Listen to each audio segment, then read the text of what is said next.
Dahulu kala, sebelum Indonesia menjadi satu kesatuan, di wilayah Nusantara terdapat beberapa kerajaan silih berganti, seakan membuktikan pengaruh dan kekuasaannya terhadap kerajaan yang lainnya. Selain kekuatan, setidaknya dibutuhkan diplomasi dan politik untuk mempertahankan keutuhan kerajaan yang sudah lama dibangun dan diwariskan secara turun-temurun. Di belahan dunia yang lainnya, terdapat satu kekaisaran yang setidaknya tercatat pernah menguasai hampir semua belahan bumi Asia dan menjadikan kekaisaran tersebut menjadi kekuatan terkuat di antara semua kekaisaran di abad pertengahan. Bahkan, menjadi kekaisaran terbesar dari segi wilayah kekuasaan kedua setelah Imperium Britania. Kekuatan tersebut adalah Kekaisaran Mongol, kekaisaran yang pertama kali didirikan oleh Genghis Khan, yang dulunya berhasil menyatukan suku-suku bangsa Mongol yang sering berselisih untuk dijadikan kekaisaran.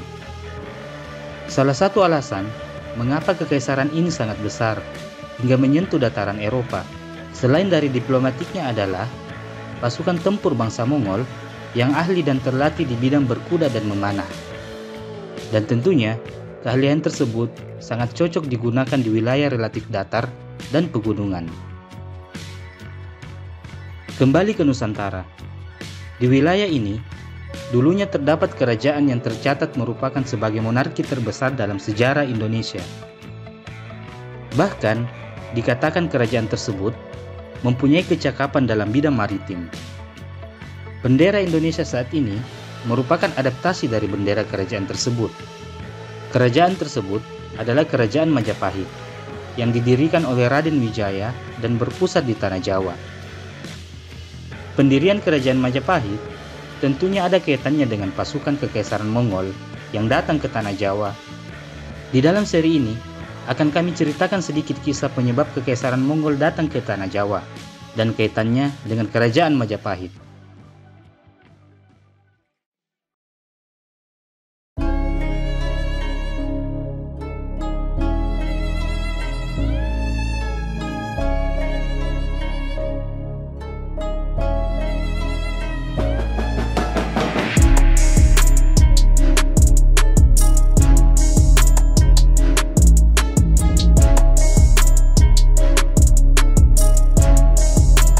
Kekaisaran Mongol sejatinya kekaisaran yang sangat kuat dan sangat besar kekuasaannya.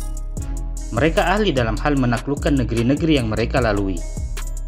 Mayoritas wilayah yang mereka taklukkan adalah daratan yang tidak terpisah dari benua.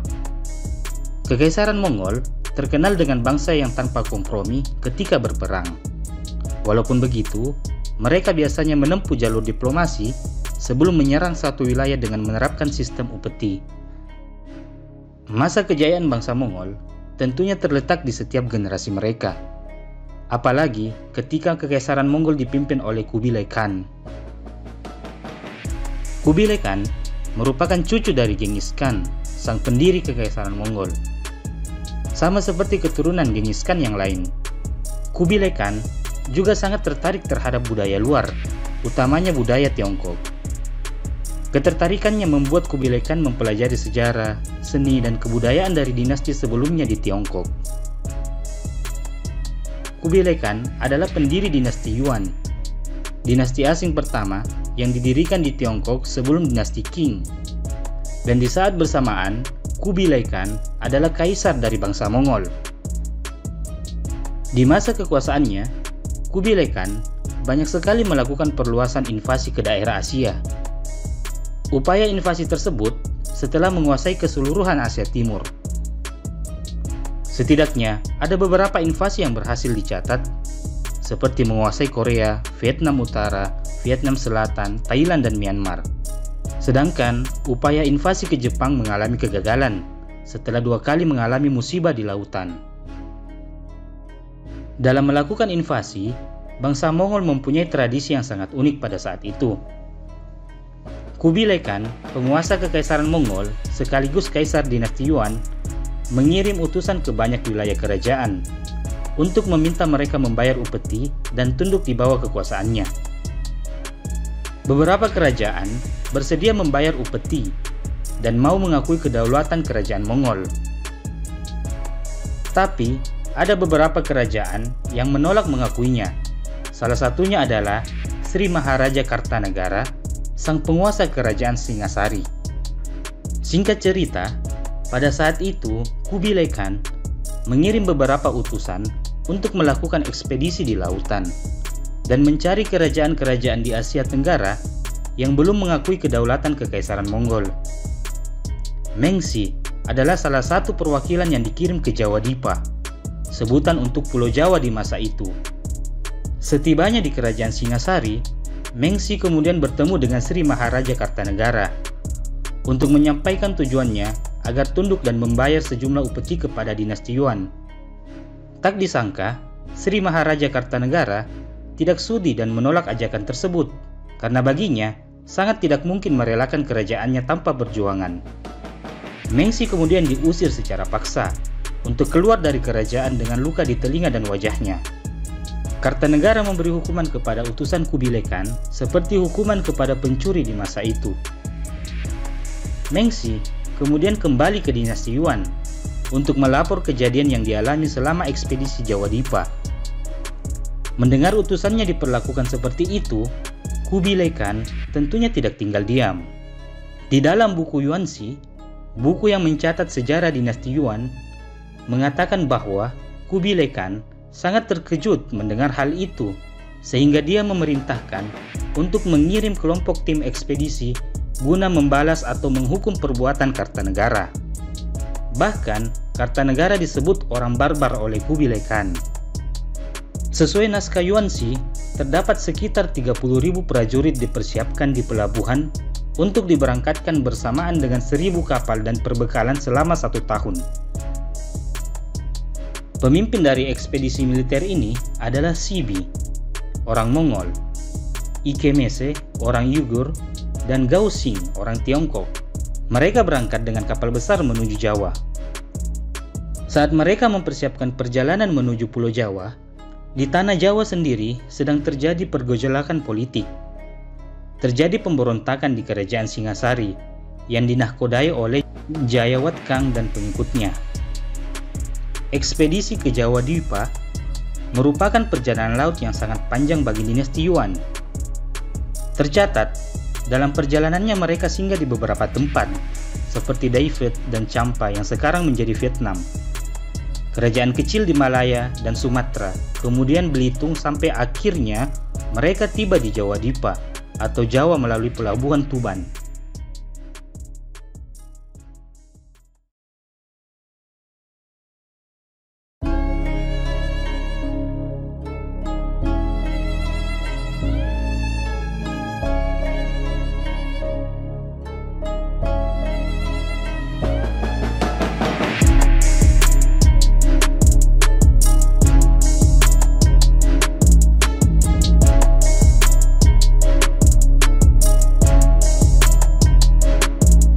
Setelah utusan pasukan Kubilai Khan sampai di pelabuhan Tuban, mereka memutuskan membagi 2 pasukan, yaitu di darat dan di sungai. Pasukan tersebut bukanlah pasukan biasa yang dibawa ke Jawa Dipa. Menurut naskah Yuanxi, pasukan yang dibawa memiliki perbekalan yang lengkap seperti perisai dan panah, para penembak, dan beberapa alat seperti meriam. Bahkan, ada juga pasukan yang berasal dari Mongol membawa kuda. Hal ini karena mayoritas dari pasukan yang dibawa ke Jawa Dipa adalah pasukan yang berasal dari provinsi yang ada di dinasti Yuan. Mendengar pasukan utusan Kubilai Khan telah sampai di Tuban, Raden Wijaya yang merupakan pendiri Majapahit sudah menunggu pasukan tersebut. Kemudian, dia mengirim utusan kepada pasukan tersebut untuk memberi kabar bahwa Sri Maharaja Kartanegara yang mereka cari sudah gugur akibat kudeta dan tahtanya dirampas oleh Jayawat Kang. Menurut kabar, Raden Wijaya berusaha bersekutu dengan pasukan Mongol untuk mengalahkan Jayawat Kang. Dengan imbalan ketika menang, Raden Wijaya akan tunduk kepada Kekaisaran Mongol atau dinasti Yuan serta membayar upeti kepada Kubilai Khan. Karena berdasarkan naskah Yuanxi, Raden Wijaya awalnya sudah berusaha menyerang Jayawat Kang, namun tidak berhasil. Singkat cerita, bahwa pasukan tersebut menyetujuinya dan menyusun rencana bersama untuk melawan Jayawatkang. Beberapa hari kemudian, serangan ditandai dengan ledakan meriam. Proses ini memakan waktu berminggu-minggu lamanya, dengan perlawanan sengit dari kerajaan Kediri yang dipimpin oleh Jayawatkang, di mana pasukan Mongol menyerang pasukan Jayawatkang, sementara pasukan Raden Wijaya menyerang kota dan mengalahkannya. Singkat cerita, kemudian Jayawatkang kembali ke kota dan melihat kerajaannya sudah terbakar. Akhirnya, Jayawatkang ditangkap oleh pasukan Mongol bersama pasukannya. Setelah Jayawatkang berhasil dikalahkan oleh pasukan Mongol, Raden Wijaya kemudian kembali ke Majapahit. Majapahit waktu itu adalah hutan yang dijadikan pemukiman di daerah Tarik Sidoarjo oleh Raden Wijaya. Pemimpin pasukan Mongol tentunya setuju Raden Wijaya pulang ke daerahnya agar segera menyiapkan upeti dan surat penyerahan diri. Dengan dikawal oleh pasukan Mongol sebanyak ratusan orang dan tanpa senjata, di perjalanan ke Majapahit, Raden Wijaya dengan cepat menyiapkan pasukannya untuk menyergap pasukan Mongol tersebut. Setelah itu, Raden Wijaya kemudian menggerakkan pasukannya menuju ke kamp pasukan Mongol atau Yuan dan melancarkan serangan tiba-tiba. Pasukan Raden Wijaya berhasil mengalahkan banyak pasukan Mongol dan sisanya tentunya kembali ke kapal. Raden Wijaya menyerang pasukan Mongol dengan taktik yang mengacaukan pasukan Mongol dan membuat mereka terpisah-pisah. Sementara di pelabuhan, armada pasukan Jawa menghancurkan beberapa kapal Mongol. Pasukan kerajaan Yuan atau bangsa Mongol ini mundur sampai ke kapal. Setelah semua berhasil naik ke kapal dan merasa terdesak, mereka kemudian mundur dari tanah Jawa menuju lautan dengan maksud kembali ke Yuan. Bukan tanpa sebab, angin yang akan membawa mereka kembali ke Yuan akan segera berakhir dan berganti musim. Tentunya, mereka tidak mau terjebak selama berbulan-bulan di tanah Jawa dengan masalah yang mereka hadapi sekarang. Selain tidak mempunyai perbekalan yang cukup, mereka juga tidak siap untuk menghadapi kekuatan Raden Wijaya. Karena kunci mereka dapat mengalahkan Jayawatkang sebelumnya adalah karena Raden Wijaya memberi mereka peta lokasi Kediri dan membocorkan kekuatannya. Sedangkan untuk melawan Raden Wijaya, mereka tentunya tidak punya perbekalan dan persiapan yang memadai. Setelah itu, mereka mengarungi lautan selama 2 bulan lamanya untuk sampai ke Kaisaran Yuan, karena di lautan Jawa mereka masih mendapat perlawanan dari pasukan maritim. Akibat dari serangan itu, mereka kehilangan ribuan pasukan dan kerugian yang besar.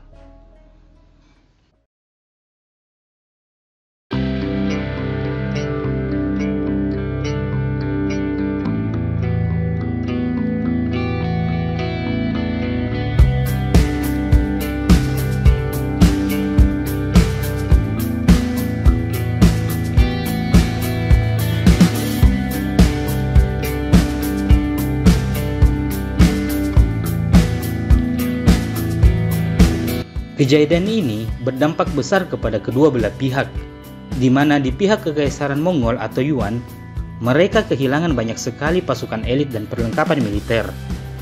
Mengetahui pasukannya kalah dalam perang, Kubilai Khan kemudian menghukum ringan para pemimpin pasukan tersebut.